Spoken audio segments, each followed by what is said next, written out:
Assalamualaikum warahmatullahi wabarakatuh. Kali ini saya akan menjelaskan tentang konsep smart port untuk memenuhi UTS oleh Pak Romandana Samrullah. Perkenalkan, saya Ahmad Syakib Azharuddin, NIT 572011317492, kelas K3A, absen 1. Prodi Tata Laksana Angkutan Laut dan Kepelabuhanan. Pendahuluan. Indonesia merupakan negara maritim karena 2/3 wilayahnya merupakan perairan.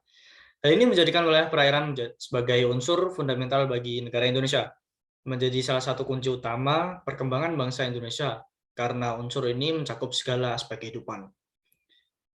Dunia pelayaran mengemban peran penting untuk menghidupkan wilayah perairan Indonesia.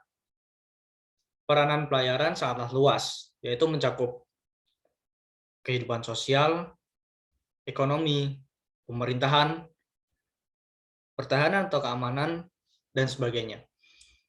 Pelabuhan merupakan unsur pokok dalam dunia pelayaran.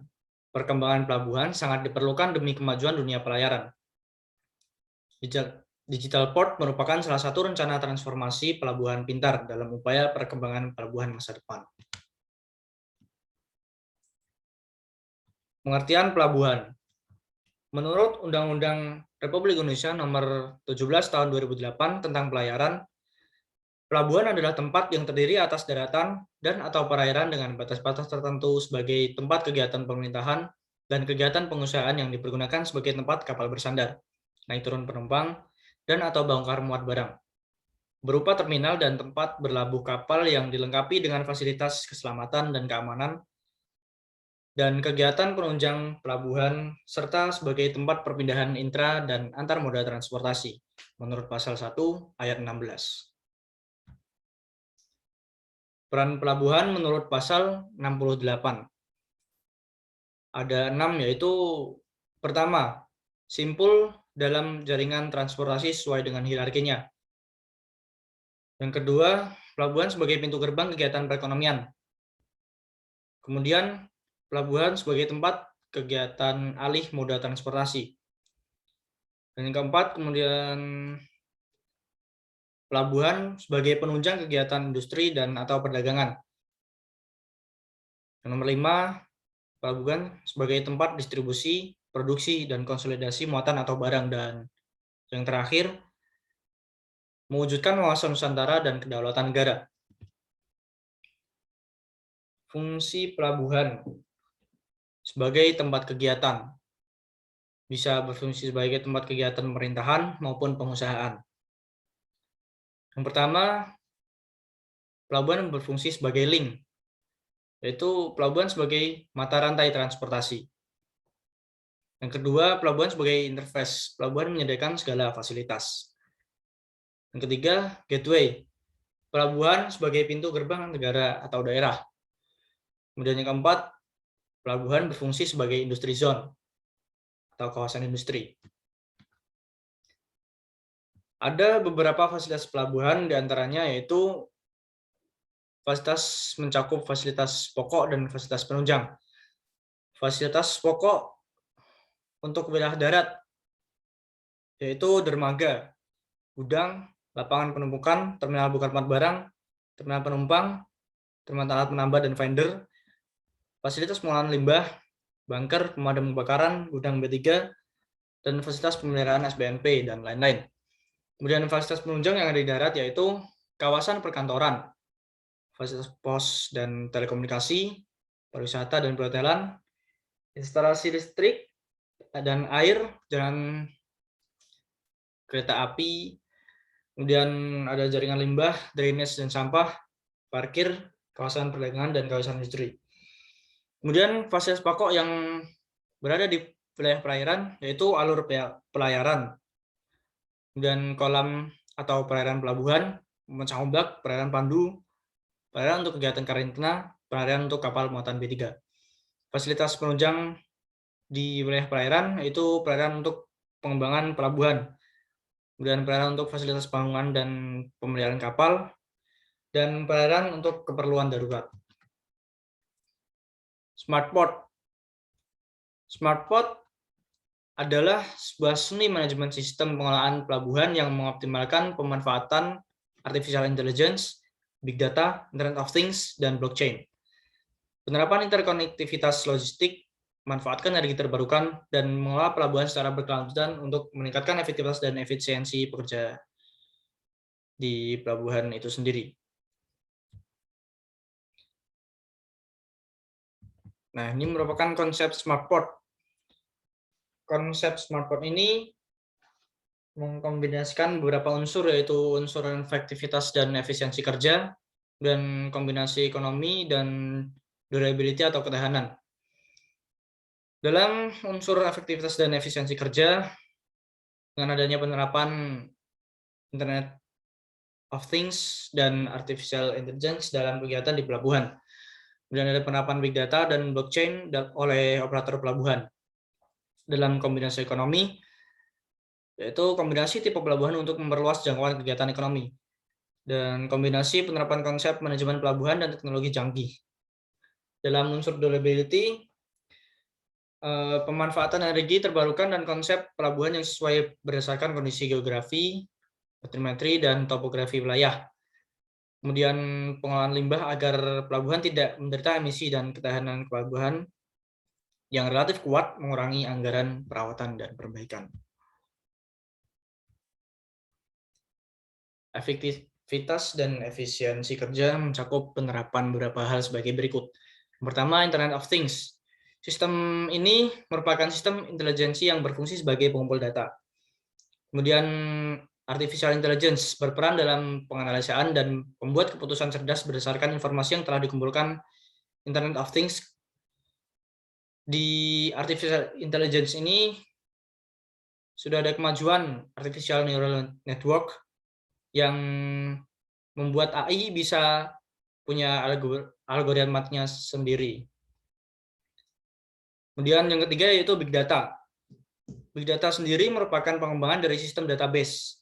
Big Data merupakan kombinasi penerapan dari Internet of Things dan Artificial Intelligence, yang artinya bisa menyimpan data sekaligus memberikan solusi atau anomali yang terjadi secara real-time.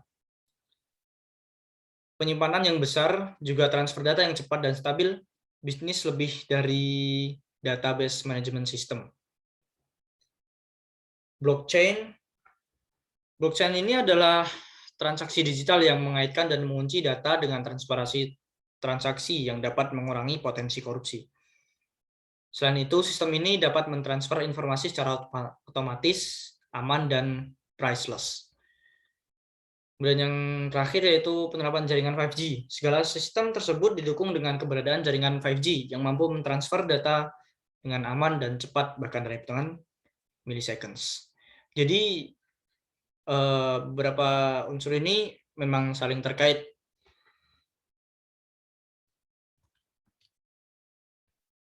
Nah, ini contoh kombinasi tipe pelabuhan. Saya ambil contoh dari Chancay Port di Peru. Ada beberapa terminal di sini. Yang di kiri ada terminal Ro-Ro untuk kendaraan, kemudian yang tengah ini ada terminal peti kemas, dan yang di kanan ada terminal curah kering.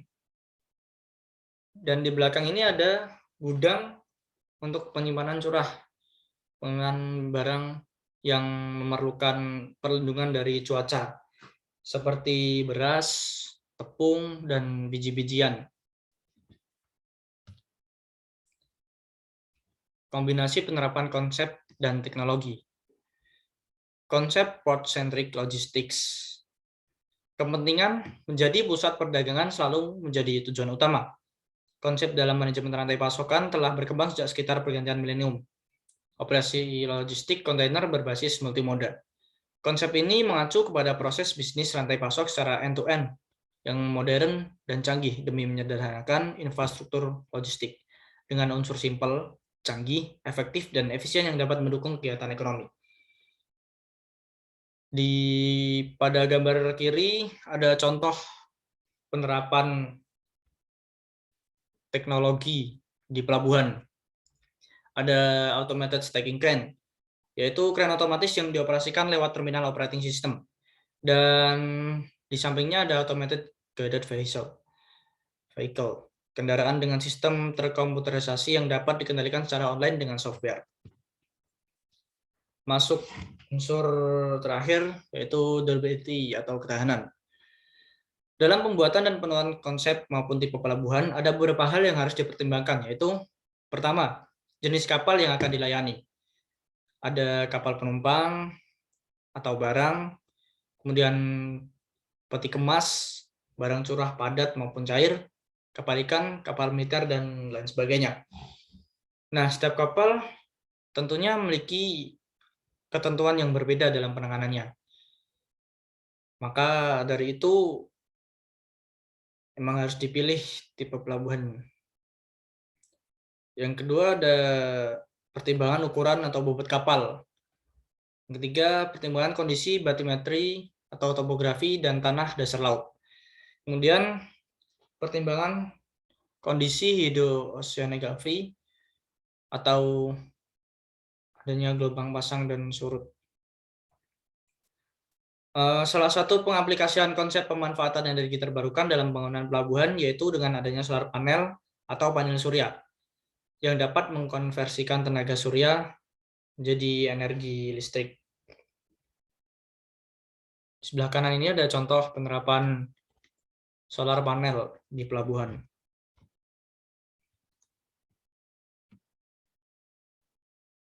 Masuk ke durability untuk pengolahan limbah dan pencegahan pencemaran lingkungan. Limbah dan pencemaran lingkungan merupakan masalah serius terhadap usia. Usia di sini mengacu pada usia sebuah barang, karena hal ini bersifat merusak. Bagaimana caranya kita harus meminimalisir eksistensi emisi demi kemajuan pelabuhan? Salah satunya adalah dengan cara membangun fasilitas penerima limbah cair dan padat di dalam kawasan reception facility dari kapal-kapal yang bersandar atau labuh jangkar di sekitar pelabuhan. Fasilitas pengolahan limbah cair dan padat berupa sludge storage, processing pit, power generation system, emergency generator oil, storage dengan kapasitas untuk mengolah limbah minyak sebesar 40 liter per hari. Pengolahan limbah cair dan padat B3 menggunakan proses pyrolysis dengan produk sampingan berupa light oil, heavy oil, residual wax, produced water, dan biochar.